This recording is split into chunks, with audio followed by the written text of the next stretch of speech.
Primeira carta de João, por favor, capítulo 5. Primeira João 5.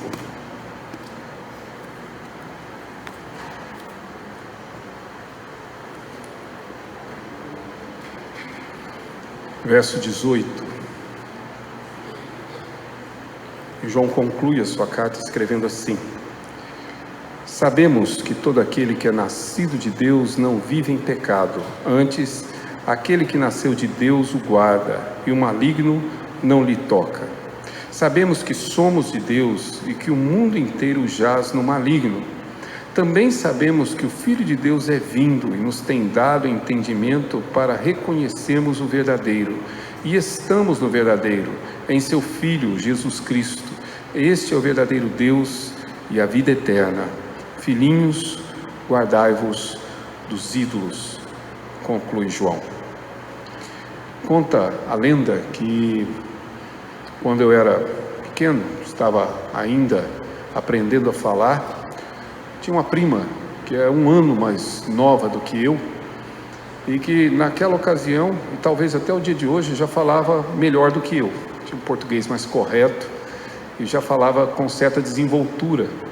E eu crescendo, claro, falando cheio de erros, cheios de falhas ainda, né, de maneira bastante infantil. E minha mãe me conta que esse diálogo aconteceu entre ela e eu, entre minha mãe e eu. Ela preocupada com o filho que não aprendia a falar direito, né? Pai tem isso, acha que o filho tem que nascer sabendo andar, falar, né? E se o colega, o primo, o vizinho, o irmão fala um pouquinho antes, aí é que o caos se instala. E ela então exigia, ou pelo menos queria que eu falasse tão corretamente quanto a minha prima. E eu simplesmente pedi água à minha mãe. Só que eu pedi água do jeito que eu sempre falava. Eu pedi água, me dá água. E minha mãe, preocupada, disse o seguinte: meu filho, a sua prima, que é mais nova que você, fala água, por que você fala água? Minha resposta: eu não sei falar água, por isso eu falo água. Ela sabe falar água, por isso ela fala água. Às vezes nós sabemos, mas insistimos em agir como se não soubéssemos. As verdades que lemos nessa carta de João são todas elas verdades que já conhecemos. Verdades que já nos eram trazidas e que a palavra de Deus já nos havia anunciado. Não há aqui, digamos, uma novidade muito diferente do Evangelho.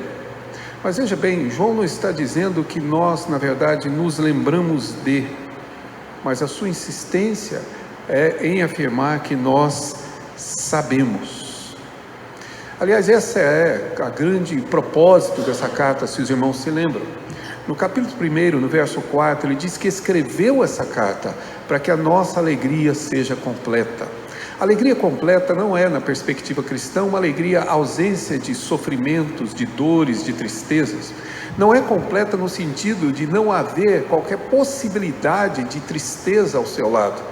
A alegria completa é a alegria perfeita, é aquela que resiste, supera e prevalece, mesmo quando somos afetados por dores e sofrimentos. Neste caso, ele escreve a carta para que, sabendo ou lembrando ou tendo a certeza das verdades contidas nessa carta, a nossa alegria seja completa. No capítulo de número 2, no verso 1, ele diz que estas coisas ele escreveu, ou seja, inclusive aquilo que está nesta carta, mas aquilo que estava no parágrafo anterior, para que nós não pecássemos. Capítulo 2, verso 1. A ideia é que nós tenhamos a capacidade de vencer o pecado. Não é de não cometer mais pecado nenhum, mas para não vivermos mais escravizados pelo pecado. E essas coisas foram escritas para essa finalidade, diz João. E no capítulo 5, no verso 13, como lemos, ele diz que estas coisas eu vos escrevi para que nós tivéssemos certeza desta vida eterna, da vida que ele nos concede em Cristo Jesus. Ou seja, verdades que nos trazem ao coração essas certezas que são essenciais para a vida, certezas que são fundamentais para nós realmente sobrevivermos nos dias de hoje. Não podemos mais viver à luz do nosso contexto, que alguns filósofos chamam de pós-moderno, marcado por incertezas. Nós vivemos um conjunto de grandes inseguranças. A nossa ilusão é que se nós soubermos o amanhã, ou se de fato tivermos conhecimento para ter controle sobre as situações, nós estaremos mais seguros. Mas não é essa a grande verdade que Deus nos ensina. A verdade que nos traz segurança são as verdades expostas no Evangelho. É saber quem Ele é, e é saber exatamente aquilo que Ele prometeu e fará, com certeza, diante da história, claro, da redenção. E é por isso que esse texto nos é importante. Veja bem, são 3 afirmações repetidas. No verso 18, sabemos. No verso 19, sabemos de novo. E no verso 20, ele chega a afirmar, também sabemos. São 3 afirmações. O verbo saber aqui não está no imperativo, portanto, ele não está dando uma ordem para que nós saibamos de algo.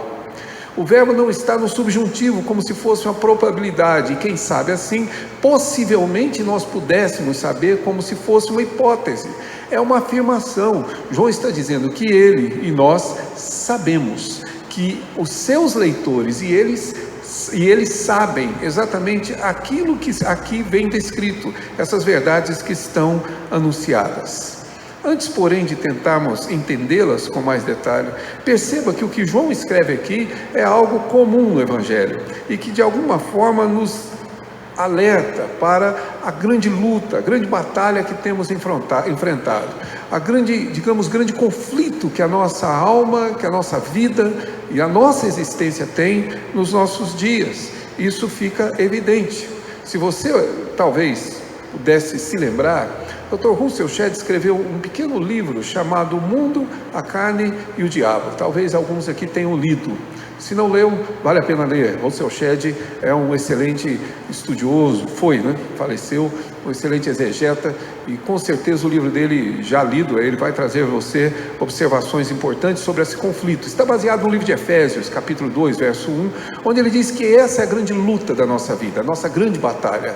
É contra o mal, o diabo, é contra o mundo, tá certo? Que é, na verdade, o conjunto de tudo aquilo que se opõe a Deus, conjunto de tudo aquilo que é humano e se opõe a Deus, aquilo que a nossa civilização humana se levanta em rebeldia a Deus, e por isso é chamado de mundo. E, claro, a carne, que na verdade não é o nosso corpo, mas nossa inclinação para o pecado, a nossa, inclinação para fazer aquilo que é contrário a Deus, essa corrupção humana que de fato está em nós. Se você observar, são os 3, de novo, inimigos que João levanta nesse texto. Se não observe, no capítulo 18 ele diz que a luta é contra o maligno não lhe toca. Portanto, está se referindo a um desses elementos. No verso 19 ele vai dizer que sabemos que somos de Deus e que o mundo, e aí vem o terceiro, que é exatamente o segundo, que é o mundo. E no capítulo 5, no verso de número 21, ele diz, guardai-vos, ou seja, nós devemos nos guardar, e inclusive neste caso, relativo à idolatria, nós temos que nos guardar de nós mesmos, porque somos nós que nos conduzimos à idolatria. Portanto, o mundo, a carne e o diabo, de uma outra perspectiva, narrada agora, claro, pela ótica de João. E ele vai nos falar sobre esses inimigos. Paulo, quando escreveu os Efésios, inclusive acrescentou que a nossa luta não é contra sangue e nem contra carne. A nossa batalha não é física, a nossa batalha não é contra, na verdade, um outro ser humano. A nossa luta é contra principados, potestades, diz ele no capítulo 6, contra o mundo, ou seja, essa ação humana que se opõe a Deus, esse pensamento humano, esse comportamento humano, essa filosofia humana que se levanta contra Deus, e a nossa luta é propriamente contra essa inclinação que existe em nosso coração de fazer sempre o que não convém, ou às vezes, como eu, de fingir que não sabe que sabe, exatamente para de alguma maneira, se acomodar nessas inverdades. E é por isso que o texto é importante, porque nós precisamos conhecer o nosso inimigo. Tenho certeza que todos vocês já estudaram em história. Talvez a única que escape aqui é a Débora, que ainda está fazendo fundamental, né? Mas o restante aqui já passou do ensino médio para frente, né? Já está no final do ensino médio, já estudou também. Tenho certeza que ela também já estudou. Mas quando estudamos história, nós estudamos sobre uma chamada peste bubônica que aconteceu na Europa e que dizimou quase toda uma geração. Alguns dizem que quase 2/3 da população da Europa foi vitimada por esse mal, que era transmitido pelos ratos que foram trazidos da África nos porões dos navios com os escravos e que transmitiu a doença. Agora, naquela época, com a medicina ainda muito, digamos assim, não muito desenvolvida, começou-se a levantar quais eram as hipóteses para essa peste, digamos assim, para essa morte. E uma das hipóteses era que os judeus tivessem contaminado a água dos cristãos, a velha guerra de cristãos-judeus. Mas a outra hipótese é que isso fosse fruto de bruxaria, fruto das bruxas que eram tão temidas naquela época. E então elas começaram mais uma vez a serem caçadas, porque na realidade ao eliminá-las, eliminaria-se a enfermidade. E começaram a se eliminar todos os sinais de bruxarias, inclusive os animais que são sempre considerados próximos das bruxas. Entre eles, os gatos. E então eliminava-se o predador que poderia, de alguma forma, conter a própria enfermidade.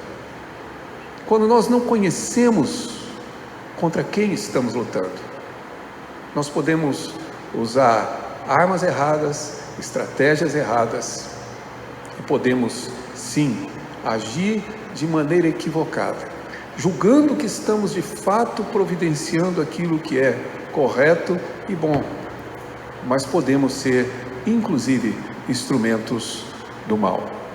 Por isso é tão importante que olhemos para essa conclusão da carta e para aquilo que já sabemos e que está descrito aqui. Por favor, diz João que nós sabemos, no verso 18, que na realidade aquele que nasce de Deus, aquele que é nascido de Deus, conforme ele escreve, não peca. Essa é a certeza que temos. Diz ele no verso 18, sabemos que todos, sem exceção, todo aquele que é nascido de Deus não vive em pecado, na nossa versão. Originalmente, não peca.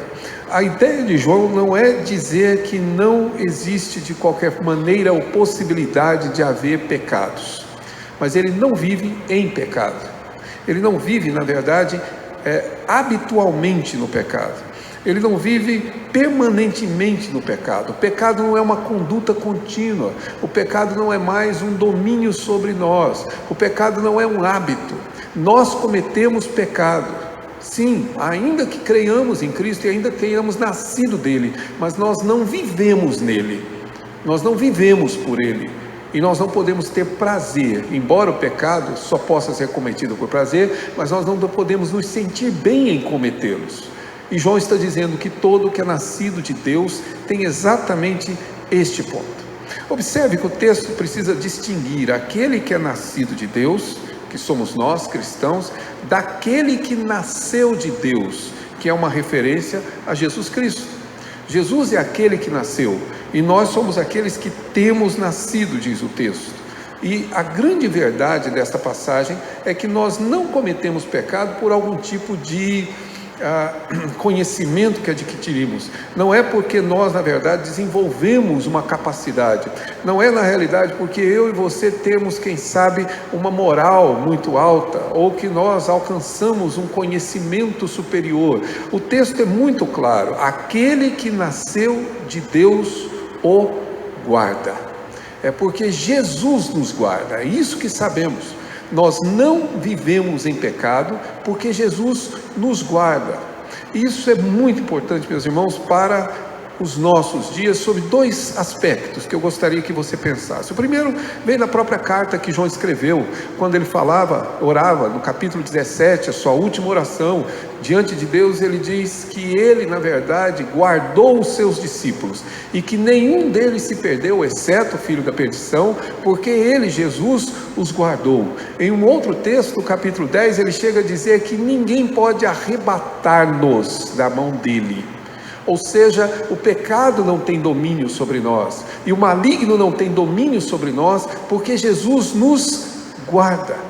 Lembram-se do diálogo de Jesus com Pedro, quando Jesus disse a Pedro que o diabo pediu ou requereu Pedro para, diz a nossa versão, cirandar com ele, ou seja, para realmente tomá-lo e manipulá-lo, mas Jesus não permitiu. É Ele quem guarda, é Ele quem preserva. Essa é a base da nossa doutrina, chamada doutrina da perseverança dos santos. Meus irmãos, nós não perdemos a salvação porque nós temos alguma capacidade especial. Não é isso. Nós não perdemos a salvação porque Jesus nos guarda. O poder é dele, a capacidade é dele, a força é dele, a vitória é dele. O pecado não nos vencerá e não nos condenará por causa de Cristo Jesus que nos guarda. E é esse o verbo. Ou seja, é Ele quem nos guarda. Por que eu estou insistindo nisso? O texto que nós temos aqui, no verso 18, diz que Ele nos guarda, aquele que é nascido de Deus, antes aquele que nasceu de Deus o guarda, e por isso o maligno não lhe toca. E mais uma vez, aquele cuidado que temos que ter, porque às vezes as nossas traduções nos induzem a pensar de maneira diferente. No português, tocar é encostar. Certo? Você toca em alguém. Mas esse verbo só acontece duas vezes no Novo Testamento. A outra é quando Jesus ressurreto diz para Maria: não me detenhas. É o mesmo verbo. Ou seja, não me prenda, não me detenha, não me agarre. Alguns comentaristas chegam a imaginar que Jesus ressurreto, Maria tenha se lançado aos pés de Jesus, abraçado os seus pés e de alguma forma dizer: agora o Senhor não vai mais. Não me detenhas, porque eu ainda não fui para o Pai. O importante aqui é entender o sentido do verbo. O que João está dizendo aqui é que o maligno não nos detém, no sentido de nos tornar escravos do pecado, no sentido de nos tornar escravos dele, no sentido de fazer com que vivamos de alguma maneira sob o seu domínio. O problema é que lemos o texto e a partir de uma tradução começamos a construir teologia. Aí o maligno não toca nos nossos bens, não toca em nossa casa, não toca essas coisas todas. Eu lembro de um diálogo que uma vez eu presenciei na porta da minha igreja, e algumas pessoas falando que o carro, que na verdade não era, eu era seminarista na época, o carro que era do pastor da igreja é um carro ungido, por isso você podia deixar na rua que ninguém levava, até o dia que não avisaram para o ladrão que era ungido, e levaram o carro.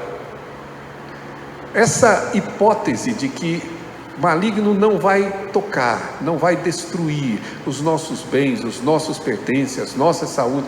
Meus irmãos, não é isso que o texto está dizendo. O texto está dizendo que o diabo não pode nos escravizar novamente ao pecado. Estamos livres em Cristo Jesus. E Jesus nos guarda. E o pecado não nos condenará. E o maligno não tem poder sobre nós. É isso que ele está dizendo. Jesus venceu e nós sabemos disso. Sabemos que Ele nos guarda, e é por isso que eu e você não cometemos mais pecados do que já cometemos. É interessante isso, porque me corrijam se eu estiver errado, só não precisa ser agora, pode ser daqui a pouco, mas me corrijam se eu estiver errado. A gente pensa, ou nós pensamos naturalmente, que não cometemos pecado pela nossa força de vontade. Chamamos isso às vezes, biblicamente, para não ficar muito, digamos assim, humano, né? Muito humanista, a gente chama de domínio próprio, aí fica mais bíblico. Mas a gente pensa que somos nós. Eu não cometo pecado porque eu não quero, porque eu não faço, porque eu não vou, porque eu não gosto, porque eu sou crente, tá certo? Porque a minha religião não permite, coisas dessa natureza. Ou seja, sou eu que na verdade não faço. Meus irmãos, não fosse a graça de Deus, eu e você cometeríamos os pecados que nós não admitimos sequer saber ou ver. Ele nos guarda. Se a sua vida está isenta de um conjunto de pecados abomináveis ao Senhor e hediondos aos teus próprios olhos, é porque Deus, Jesus, nos guarda. É Ele quem nos preserva, nos faz perseverar e nos livra desse domínio. É isso que João está escrevendo, ou seja, sabemos disso. Isso é uma certeza que temos. Percebam, a carta está terminando para uma vida que se desenrola do lado de fora, digamos, ou na vida de uma comunidade, de um povo, de pessoas que se relacionam com todos os outros. Saibam, estejam certos, é isso que sabemos, é que nós não precisamos mais viver escravizados em nossos pecados, porque Jesus, aquele que nasceu de Deus, nos guarda, e o poder dele é tão grande que o maligno não pode mais nos deter, foi vencido por ele. Segunda palavra ou certeza que ele nos dá, diz aqui no texto, sabemos que somos de Deus e que o mundo inteiro jaz no maligno. Esse é um tema recorrente na Escritura, se você puder depois observar em outros textos, mas de um conflito que existe de fato entre aqueles que servem a Deus e aqueles que não servem. Como eu disse, o mundo não são pessoas, embora pessoas estejam agindo dentro do mundo. O mundo não é, na verdade, uma espécie de lado de fora da igreja, porque às vezes o mundo está dentro da igreja. O mundo não são, digamos assim, não é a criação de Deus. O mundo é tudo aquilo que se opõe a Deus, tudo aquilo que se levanta contra Deus, tudo aquilo que rejeita Deus, tudo aquilo que humanamente se coloca em oposição ao Deus da glória. O pastor contava a experiência certa vez, se eu não me engano, do próprio Dr. Shedd, numa das mensagens que eu vi muito antigamente dele, e ele contava, falando sobre a ideia de mundo e de mundanismo, e nós temos esse mau costume, a gente acha que o mundanismo está ali, do lado de fora, e não aqui do lado de dentro. E contava a história de uma senhora que ligou para o pastor e reclamou, porque na verdade as irmãs não queriam orar mais na casa dela. E o pastor, mas por quê? Não, agora as reuniões que fazem, devia ser a SAF de algum lugar, né? Mas a reunião que fazem não é, mas na minha casa não fazem mais. Simplesmente não vem aqui. E ali, preocupado com isso, claro, chamou as irmãs para saber por que elas não estavam indo lá. Quando soube a razão, ele aguardou o próximo telefonema dela. Ele disse, pois é, pastor, liguei para o senhor, e o senhor nem sequer tomou providência. Eu já falei que ninguém vai aqui à minha casa para fazer reunião de oração, e eu estou preterida. Quero dizer para o senhor que a sua igreja está, na verdade, com um mundanismo muito grande. A resposta dele foi, mundana é a senhora. Porque a senhora quer a reunião de oração na sua casa para exibir seus bens, suas posses, se vangloriar das coisas que tem. Isso é mundanismo. O mundanismo não é o que acontece somente lá. É muitas vezes o que nós trazemos para cá. Pode estar em uma reunião de oração, pode estar em um hino, em um cântico, pode estar em um culto, pode estar em uma pregação. Porque mundanismo é tudo aquilo que se opõe a Deus. Por isso, João nos lembra que nós não pertencemos mais ao mundo, mas o mundo está no maligno. Esse jaz é de estar ali. E esse estar não é um estar em oposição. O mundo não está subjugado ao maligno como se isso fosse, digamos, contra a vontade do mundo. Ele está lá satisfeitamente, se existe essa palavra. Ele estará porque quer, ou seja, o mundo está no maligno como deseja estar. Meus irmãos, parem para pensar, ouçam, leiam, vejam como de fato o mundo está no maligno. Você não consegue assistir mais nenhum filme sequer que não tenha uma alusão a algum tipo de pecado, principalmente pecado sexual. É raro. Nós tivemos que transigir para poder continuar assistindo. Você não consegue ler um livro que não traga ideias que se oponham a Deus e que destoem da palavra de Deus e que ensinem coisas que são contrárias a Deus como se fossem verdades. Aquilo que sempre foi considerado verdadeiro e justo e que sabemos, é considerado agora completamente oposto.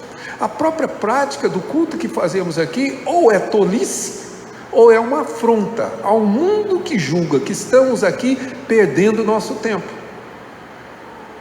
O mundo jaz no maligno, mas o que nós sabemos é que nós não pertencemos a ele, nós somos de Deus, pertencemos a Deus. Ele nos comprou, Ele nos salvou, Ele nos resgatou. E essa é a verdade que sabemos. É isso que faz completa diferença quando vamos viver no mundo e enfrentar o mundo. Por que não fazemos? Porque as pessoas estão nos observando? Não, porque nós somos de Deus. Eu tenho de vez em quando, principalmente quando viajo ao trabalho, levar as notas fiscais para poder pedir um reembolso das minhas despesas. E é comum, muito comum, quando eu peço a nota, o garçom pergunta de quanto o senhor precisa. Porque já virou praxe, entendeu? Quanto o senhor precisa? De quanto? Do valor do consumo, claro, mas às vezes eles querem ou abrem a oportunidade. Muitas vezes eu estou sozinho, perdido nesse mundão do Brasil, sem ninguém por perto. Quem saberia? Deus saberia. Esse é o detalhe. Ele sabe.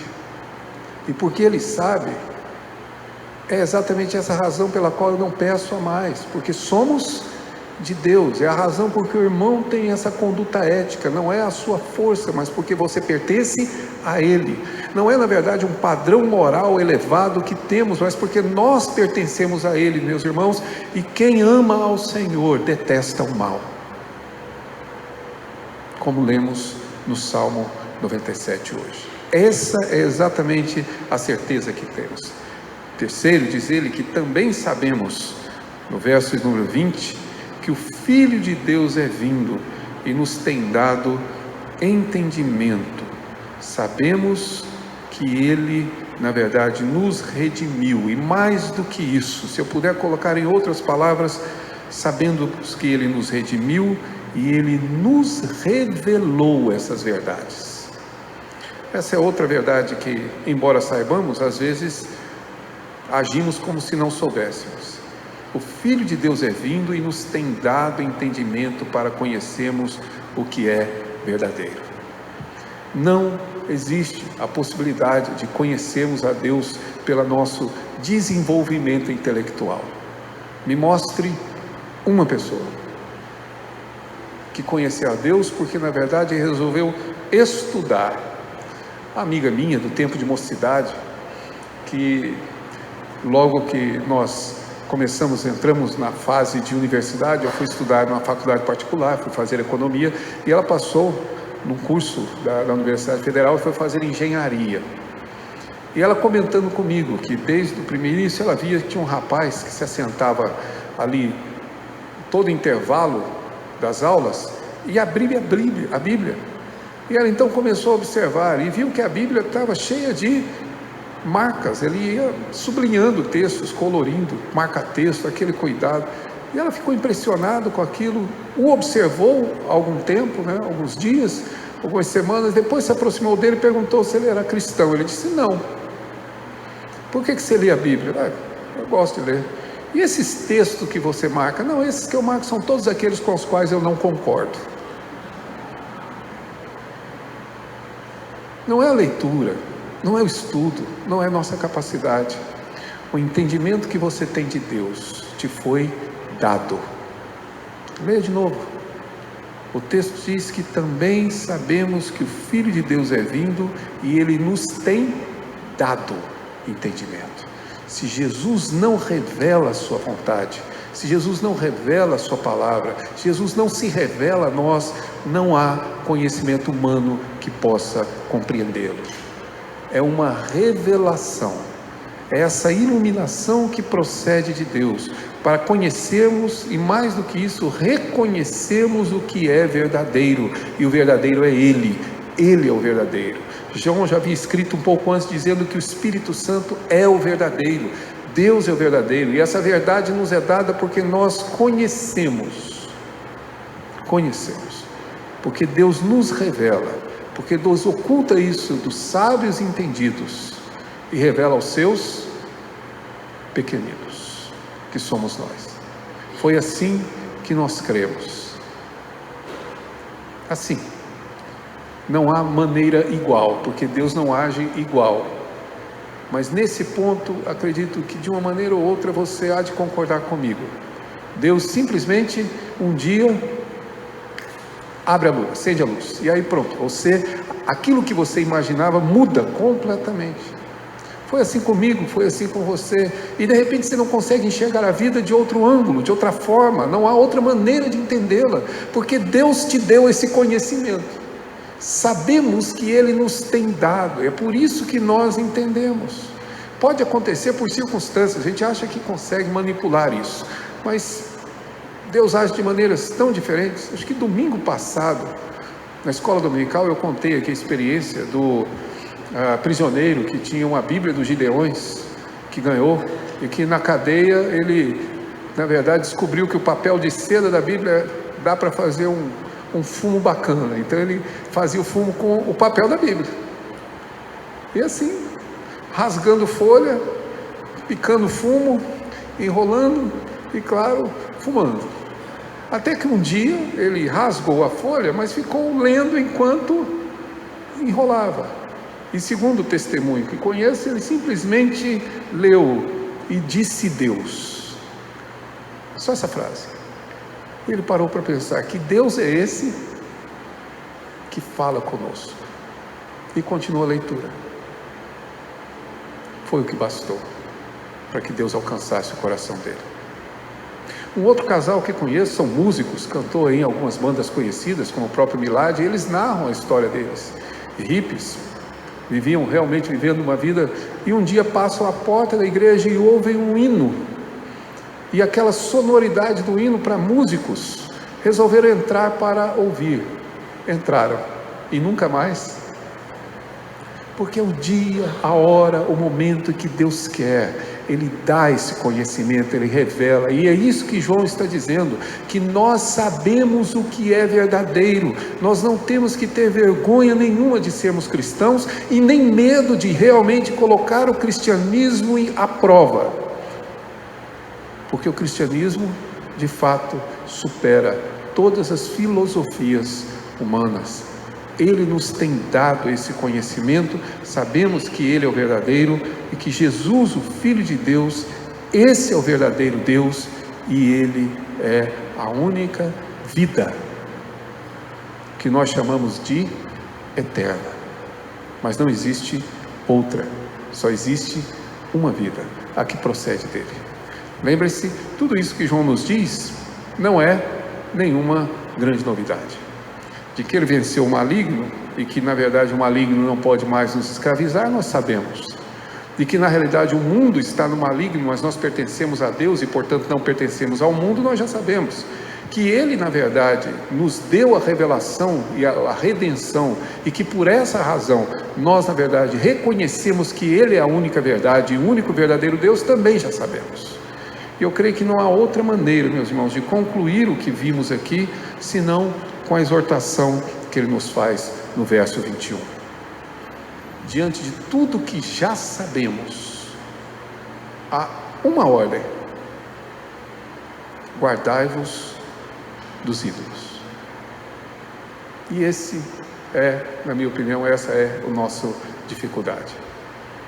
É que nós, que nascemos em um país de origem católica, movido por muitas imagens que foram expostas, associamos a idolatria somente às imagens. Esquecemos do texto de Isaías, que trata, por exemplo, dos ídolos do nosso coração. Esquecemos exatamente da verdade que a idolatria não está apenas estampada em paredes, em símbolos, em misticismos, em superstições. Guardai-vos da idolatria. Essa é a ordem. A maneira de vivermos adorando ao único Deus verdadeiro. Ao único Deus que realmente é aquele que governa e rege todas as coisas.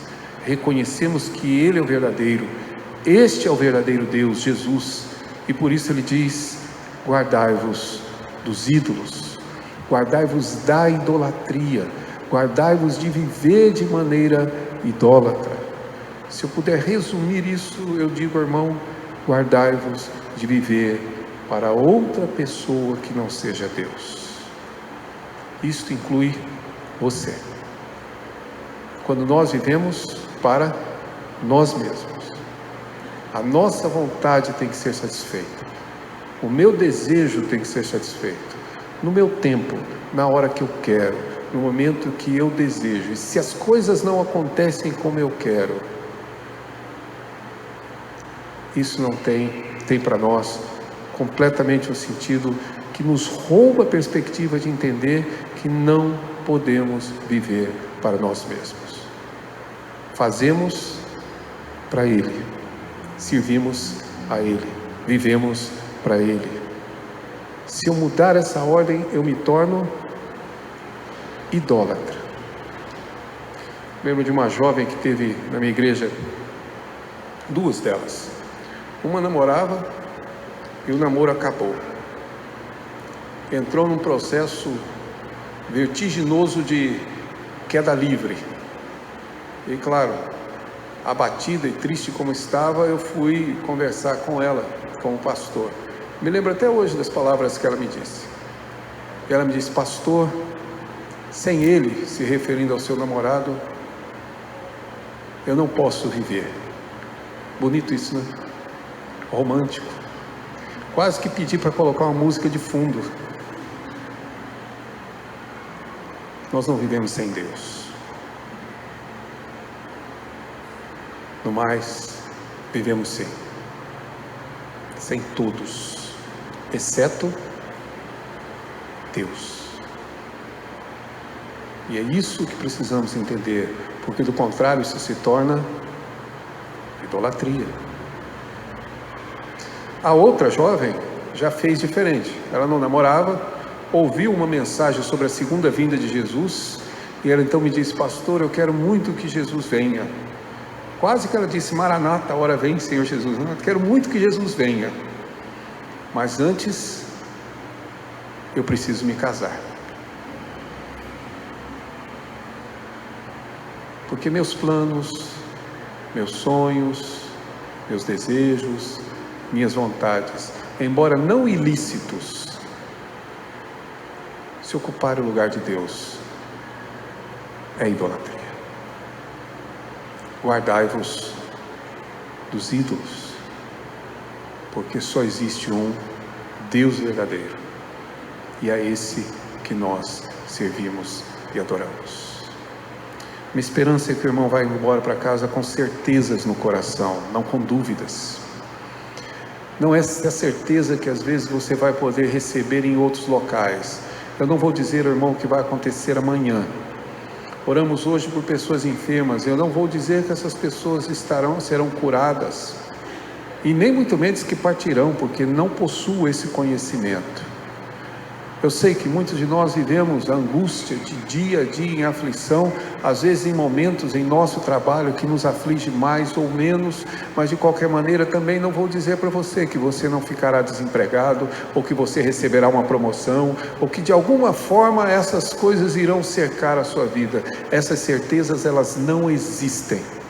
E se alguém disser para você que existem, ela é uma mentira, estão enganando vocês, porque ela não existe. A certeza que temos é outra. Não importa o que aconteça, aquele que nasceu de Deus nos guarda. Como oramos hoje, nada nos acontecerá sem que Deus permita. Essa certeza nós temos. A certeza que temos é que aquilo que acontece conosco não é obra do maligno, porque Ele nos guarda do maligno. Ele nos faz perseverar. É por isso que eu e você não vivemos mais em pecado. A certeza que temos é a certeza de que somos dele. Ele nos comprou e da mão de Cristo Jesus ninguém pode nos arrebatar.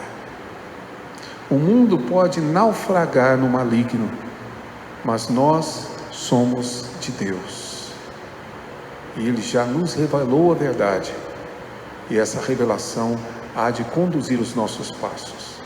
Essas são as certezas que temos para vivermos a verdadeira fé e não uma idolatria. Que eu espero Deus nos convença e que nós achamos como quem sabe e não como quem não sabe. Graças a Deus, com o tempo aprendi a falar corretamente e a pedir água corretamente. Mas eu e você precisamos viver essa vida de acordo com aquilo que sabemos. E essa certeza Deus já nos deu. Amém. Quero convidá-lo para que nos preparemos para tomar a ceia do Senhor. Quero convidar os nossos irmãos presbíteros que estão presentes e também o reverendo Mário para que juntos celebremos a ceia.